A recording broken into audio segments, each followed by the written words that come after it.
E hoje a gente está aqui para falar do RBVA11, a pedido de vocês, um fundo muito característico do segmento de varejo. Esse fundo é muito interessante porque ele é um dos poucos aí desse segmento, da forma como ele investe. Se você gosta de conteúdos como esse, não se esquecem de dar aquele apoio para a gente, curtindo o vídeo, se inscrevendo aqui no canal. Tudo isso dá muito apoio e ajuda o nosso canal a crescer cada vez mais.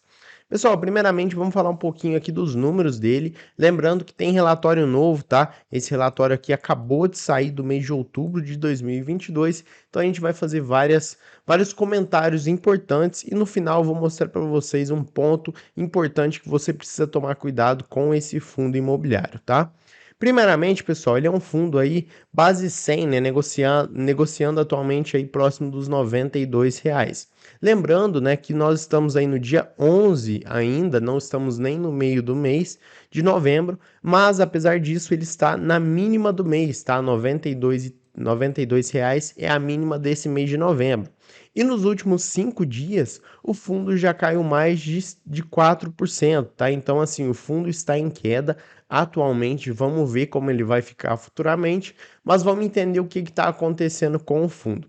E nos últimos 12 meses ele pagou aí 12,69% de yield, um yield muito bom, né? Nada mal para um fundo desse segmento. Pessoal, só mostrar para vocês aqui em relação aos pagamentos dele, né? Os dividendos dele são bem constantes, tá? Isso aqui atrai muita gente, porque como ele paga aí bons dividendos na casa aí de 0,9, 1%, nesse mês pagou 1,16%. Então, assim, é um fundo que atrai muitos investidores, mas ao mesmo tempo a gente precisa ter cuidado porque ele é um fundo, como eu disse, característico e tem algumas informações que você precisa levar em conta na hora de investir. Primeiramente, é um fundo aí da Rio Bravo, tá? Uma ótima administradora. Então, é uma administradora que já tem aí uma boa história. A Rio Bravo também é gestora aí, também é bem interessante. Ele tem a gestão ativa, taxa de administração e gestão de 0,65, ou seja, uma taxa bem tranquila, né? Bem de boa aí de se investir. Patrimônio líquido, 1,1 bilhão, então um patrimônio legal, né? Já tem uma solidez aí bem interessante. E daqui 3 dias, né? Hoje é dia 11, daqui 3 dias ele vai completar 10 anos desde o seu início. Então o fundo aí está fazendo aniversário. Número de cotistas também interessante, está crescendo a base de cotistas e como a gente pode ver aqui, ele está destinado atualmente ao varejo, tá? Mas esse fundo, para quem não sabe, para quem não conhece, ele não era o RBVA11, tá? Ele era um fundo voltado aí para o aluguel de imóveis para agências, tá? Agências bancárias, principalmente da Caixa e do Santander. E hoje, né, ele está mudando aí essa forma de investimento, né? A forma como ele está mudando seus investimentos. Tudo isso por conta que possivelmente, futuramente, nós teremos aí um desuso dessas agências, tá? Então, tudo isso a gente tem que levar em conta. E esse eu acho que é o principal ponto que pega para você tomar cuidado no RBVA11, beleza? Mas aqui temos alguns destaques também para o fundo. Ele é o primeiro FII com foco no varejo de rua. Como eu disse para vocês, a forma que ele investe, né, ele é muito característico, porque ele investe de fato no varejo de rua. A construção pioneira de um portfólio voltado para o varejo de rua, com a visão estratégica da Rio Bravo, da vocação da maior parte do portfólio para o uso varejista. Então isso aqui é muito interessante. E eu gosto, pessoal, desses fundos diferentes, né? Porque isso aqui dá mais possibilidade para o investidor. Talvez, apesar de você não gostar, apesar de parecer não ser uma boa ideia, mas é bom, né? Eu acho que tudo que diversifica é legal, dá mais possibilidade para a gente. Foca em ativos bem localizados e com vocação para o varejo nas principais cidades do Brasil. E também foco nos contratos, nos locatários e contratos, né? Capacidade de atrair bons inquilinos com ótimo risco de crédito e contratos. Aqui, pessoal, né? Em partes eu concordo, em partes eu discordo. Por quê? Por exemplo, ele tem bons inquilinos, né? Ele tem contratos interessantes.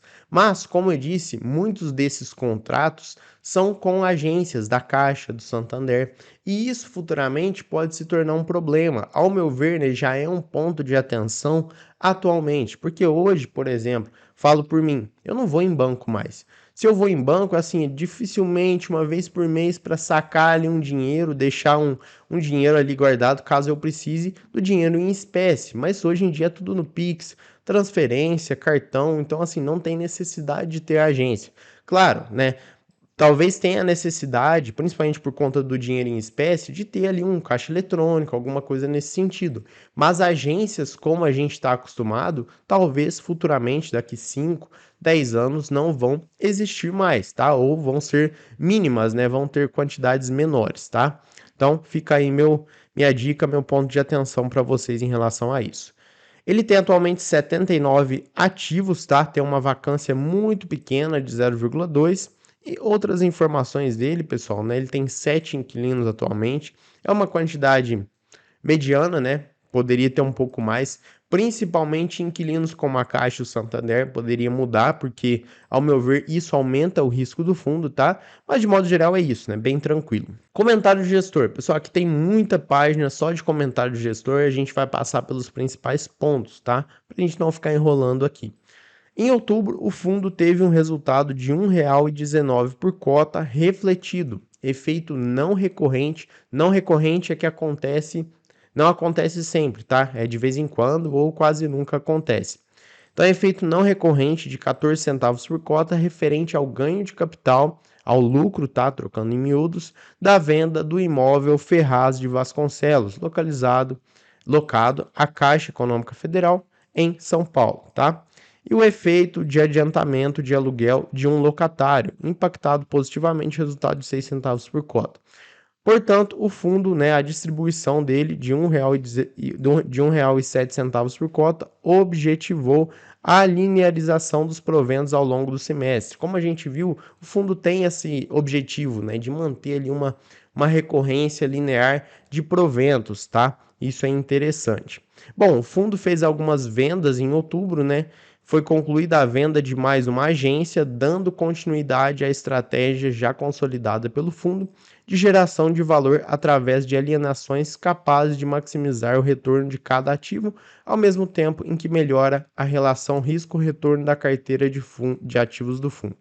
Ou seja, pessoal, o fundo, né, ele busca aí sair das agências, tá? Ele está buscando isso que eu falei para vocês, né? Na expectativa, como eu disse, né, de ter uma demanda menor dessas agências, por isso que o fundo já está fazendo esse movimento. Só que, como eu disse, né, é um processo lento, o fundo não pode sair vendendo assim, porque senão ele acaba tomando prejuízo. Então, é um processo devagar, que vai sendo feito aos poucos, mas que isso para o investidor pode representar um problema, tá? Claro, não estou afirmando isso, mas é um ponto aqui de interrogação que vai ficando. Aqui fala da alienação em si, né, do imóvel Ferraz de Vasconcelos, que a agência Ferraz de Vasconcelos, localizada em São Paulo, foi vendida por 8,6 milhões, gerando um ganho de capital total aí de 3,24 milhões, ou equivalente aí a 0,28 centavos por cota, tá? Então, bem legal. Aqui está falando um pouquinho mais, né, da alienação do imóvel, que em outubro foi recebido 50% do valor total da alienação e foi reconhecido então um ganho de capital de 14 centavos por cota. Aqui, pessoal, como eu disse, vamos passar mais rápido, tá? Porque tem muita informação nesse sentido que acaba muitas vezes sendo redundante para a gente ficar falando aqui. Com essa alienação, o fundo ultrapassou a marca de mais de 100 milhões em vendas de ativos, 100 milhões de reais, tá? Consolidando uma estratégia importante e que deverá estar presente ao longo dos próximos anos. Como eu disse, nos próximos anos, pelo que a gente subentende aqui, o fundo vai tentar sair, né, dessas agências, vai tentar vender essas agências e vai, né, fazer o investimento em outras coisas, em outros imóveis voltado para o varejo de rua, tá? Bom, ativos vagos, isso aqui também é outro ponto de atenção que já está né, em alerta, tá? Nos últimos meses, o fundo vem realizando diversos estudos com relação às regiões em que possui ativos que ficarão vagos em breve. Então, ele tem ativos, né, que futuramente aí, no futuro próximo, ele vai ficar vago. E isso precisa ser sanado, né? O fundo tendo ativos vagos é ruim, porque não gera receita. Isso diminui a receita do fundo, diminui a distribuição para os cotistas, torna o fundo menos atraente, tá? Porque aumenta o risco, diminui o retorno, então torna o fundo mais atraente, faz com que ele caia de preço. Mas, né, vai depender aí desses estudos, dessas viabilidades do fundo fazer esse aluguel para outros inquilinos, tá? Bom, aqui giro do mercado, né? Falando um pouquinho e tal, beleza. Isso aqui é parte aí que você, como investidor, é interessante ler para entender, né, como é que tá o varejo, tá? Perspectivas do varejo, não vou ficar falando disso aqui. Mas aqui, ó, cronograma de amortização. Tomar cuidado também com a alavancagem do fundo, tá, pessoal? Porque isso pode dar problema. O cronograma de amortização anual, a gente consegue ver que agora, desde 2022 até 2029, ele vai estar em uma tendência de alta, tá? E olha só, de 2022 para 2023, olha a diferença, de 2,6 para 15,6. Então, assim, realmente é um salto muito grande nessa amortização e que vai se perdurar até 2029. Depois, 2030 vai cair, né? Vai cair, tem uma queda muito bruta aqui de 2029 para 2030. De 2030 até 2035 vai ter um aumento recorrente, mas bem menor, tá? Uma proporção bem menor. Então, tomar cuidado em relação aí essa alavancagem do fundo. Resultado e distribuição. Bom, o que a gente pode falar aqui, pessoal? Ele mostra, né, aí mensalmente. Eu acho interessante, tá? Mostrar para a gente poder ter essa comparação mensal. O que a gente consegue ver? A receita imobiliária do fundo, ela é bem constante, né? Apesar de muitas vezes sair aqui, ó, de 12 milhões para 15 milhões, aí depois cair para 12, depois subir para 14, quase 15. Então, assim, ela tem uma constância, né? Não dá para a gente negar isso. Só que o que acontece? Como eu disse, né? O fundo está passando por um processo ali de mudanças, né? E vai continuar passando por um bom tempo. Como que será que vai ficar essa receita? Né? E esses imóveis que ficarão vagos, será que não vai impactar muito nessas receitas? Então, né, fica aí um questionamento para a gente poder tomar um certo cuidado. Lembrando sempre, pessoal, que eu não estou aqui para recomendar ativo, tá? Não estou aqui mandando você comprar, mandando você vender, tá? Eu só estou aqui fazendo análise, né, com base aí na minha opinião, no meu conhecimento. Claro, você tem todo o direito de discordar, pode deixar aqui também nos comentários, né, a sua opinião, não tem problema nenhum. A gente está aqui sempre para aprender, tá? Isso que eu acho que é importante.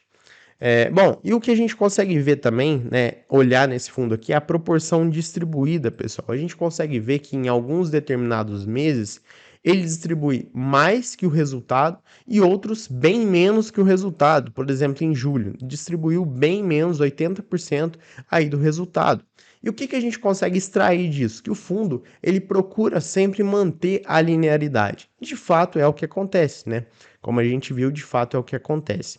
Então isso é bem interessante. Resultado do mês, a composição nesse gráfico aqui a gente consegue ver melhor, tá? A gente consegue ter uma visualização melhor desse resultado. A despesa do fundo, pessoal, ela é bem constante, né? Varia aí de 10 centavos até 8 centavos aí mais ou menos por cota, né? Então isso subtrai do fundo, tá? Subtrai aí da distribuição por cota. Mas o resultado, como a gente consegue ver, ele mantém aí uma constância legal, tá? Então isso é muito interessante. Bom, a composição da receita do fundo não precisa nem falar, né? A maioria é receita imobiliária. Resultado e distribuição, né? O fundo tem uma recorrência legal, tá? Então aqui não tem muito o que falar. Base de cotistas vem aumentando, apesar de que aqui entre final de 2021 e meio de 2022, né, até ali para maio, o fundo teve até uma queda, né, na quantidade de cotistas, mas agora voltou a aumentar essa base, tá? Só lembrando, né, isso não significa nada, também não significa que o fundo é bom, que o fundo é ruim, tá? É só um ponto aqui para alertar vocês e que quanto mais cotistas, melhor, porque aumenta a liquidez, mas não significa que o fundo é bom, tá? Então tomar esse cuidado também. Bom, detalhamento aqui não tem muito o que falar, né? A maioria são imóveis, claro, 100% do fundo são imóveis. Tem um pouquinho, bem pouquinho de fundos imobiliários, renda fixa e caixa, aluguéis a receber e outros aqui que, para a operação de aquisição dos 3 imóveis alavancados, como detalhado no slide 11, foi realizada uma emissão de CRIs. Então, é esse valor aqui, tá? mas basicamente é isso. Desempenho, o fundo apresenta um bom desempenho, tá? Então o fundo apresenta um desempenho bem legal quando a gente compara o CDI líquido já de 15% de imposto de renda e também com o IFIX, que também apresenta um bom resultado, mas aqui o RBVA realmente apresenta aí um resultado bem melhor, tá? Principalmente em alguns determinados períodos, então isso é muito interessante. Só que, como eu disse, né, o fundo atualmente é bom, é legal, ele tem bons ativos, mas futuramente a gente tem que tomar cuidado, né? Porque o mercado também trabalha com o futuro. O que será que vai virar desse fundo no futuro? Em relação à diversificação, o fundo ele é bem concentrado, tá, pessoal? Bem concentrado mesmo aqui no Rio de Janeiro, São Paulo. Tem aí um pouco de diversificação no sul e também no Nordeste, mas assim, bem pouquinho. Maioria é de fato aqui no Rio de Janeiro, quer dizer, e também em São Paulo. Indexador, maioria é IGPM, então o fundo prefere IGPM em relação ao IPCA, normal, né? Questão de estratégia aí de locação. Geralmente locação aí é pelo IGPM mesmo, principalmente nesse segmento de varejo. E a receita contratada por região, né? Aqui a gente consegue ver melhor ainda essa concentração, maioria na região sudeste, tá? E as outras aqui representam 8%, então assim, são bem menos relevantes para o fundo imobiliário. Nesse caso, pessoal, não é uma crítica, tá? É só uma pontuação que eu estou fazendo para vocês, mas até porque o fundo, né, muitas vezes a necessidade das agências, por exemplo, é nessas regiões. Então não tem lógica, talvez, o fundo ter um imóvel para alocar para uma agência num lugar que não tem demanda, tá? Então isso que é o principal ponto. Não é uma crítica, só uma pontuação que eu estou fazendo aqui. Patrimônio do fundo, aqui que está o pulo do gato. Lembra que eu falei para vocês que no final eu ia falar? Aqui, pessoal, a gente consegue ver, né, que os locatários, os principais locatários aí são o Santander, com 42,1% e também a Caixa, né, com 30,8%. Então, isso representa a receita.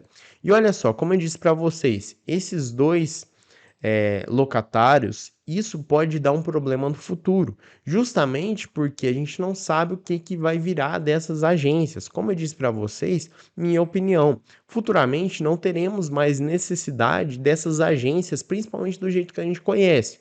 Então, isso aqui pode representar um problema para o fundo se ele não tomar providências rápidas para resolver isso, tá? Então, na minha opinião, que ele tem que fazer, né? Diminuir a exposição, obviamente, aí no Santander e na Caixa, aumentar a exposição nesses outros locatários aqui, né? E também fazer o quê? Aumentar a quantidade de locatários, porque ao meu ver ele tem poucos, né? E desses poucos, dois são futuramente talvez problemáticos, tá? Então, essa é a minha opinião. É até uma opinião muito óbvia, né, do que ele tem que fazer. É claro que não é tão simples, né? É fácil falar, difícil fazer, mas é isso, né? Não tem que falar também, não tem que fazer em relação a isso. E o que a gente consegue observar no portfólio do fundo? Aqui, ó, olha só o impacto que tem a Caixa e o Santander. A maioria, olha só, tem uma página inteira. Todos os ativos, né, que tem aqui são da Caixa, tá? São locados aí para a Caixa. Aqui, Caixa, tem um pouquinho Centauro, Coco Bambu, GPA e tal, Renner, mas é Caixa e Santander os principais. Então isso aqui é o que eu falo para vocês, o cuidado que o fundo tem que ter, porque senão isso aqui vai dar problema. É claro que é o que eu acho, pessoal, né? Não necessariamente as agências vão deixar de existir, mas é o que eu acho que futuramente vai estar acontecendo. Tá? Pessoal, mas em relação ao RBVA, é isso, tá? É um fundo interessante, apresenta bons números, apresenta bons resultados, mas que futuramente talvez possa ter problemas. A gente não sabe. Minha opinião, deixa aqui para mim a sua. Vou ficando por aqui. Espero que vocês tenham gostado. Um abraço e até mais.